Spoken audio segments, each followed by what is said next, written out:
In today's video, I'm going to teach you how to create a listing on Facebook Marketplace, whether you're an experienced seller looking to expand your reach or a first timer eager to declutter your space. Facebook Marketplace is a fantastic platform to connect with potential buyers in your area. So let's dive right in. First and foremost, open your favorite web browser and head over to Google. Simply search for Facebook Marketplace to find the quickest link to navigate. Once you're on the Facebook Marketplace homepage, it's time to start the process of creating your new listing.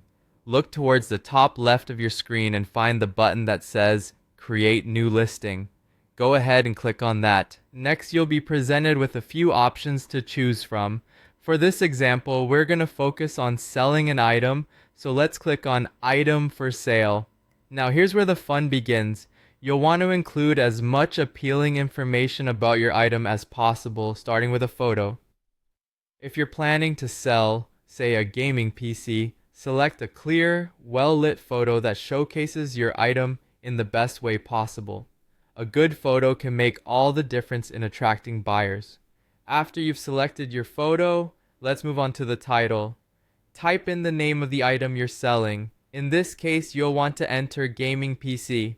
Keep it simple but clear so potential buyers immediately know what you're offering. Now we come to the pricing. Here you'll need to enter the price you're planning to sell your item for. Remember, it's important to be competitive yet realistic with your pricing to attract interest while ensuring you're comfortable with the amount.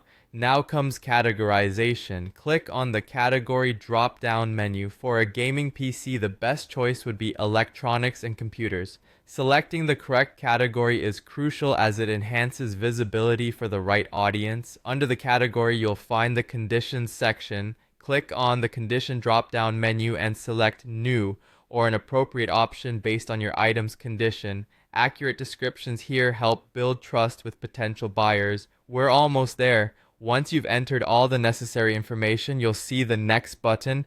Give that a click. This will take you to a summary page where you can review all your listing details. Double check everything to ensure accuracy and completeness. Finally, when you're satisfied with how everything looks, it's time to make your listing live. Simply click the publish button and voila, your listing is live and ready for buyers to view. Keep an eye on any incoming messages and be ready to answer questions to facilitate a smooth transaction. And there you have it. You've just created a listing on Facebook Marketplace. I hope you found this guide helpful and that your item sells quickly. Stay tuned for more handy tutorials on maximizing your success with online marketplaces. Thank you for watching and happy selling.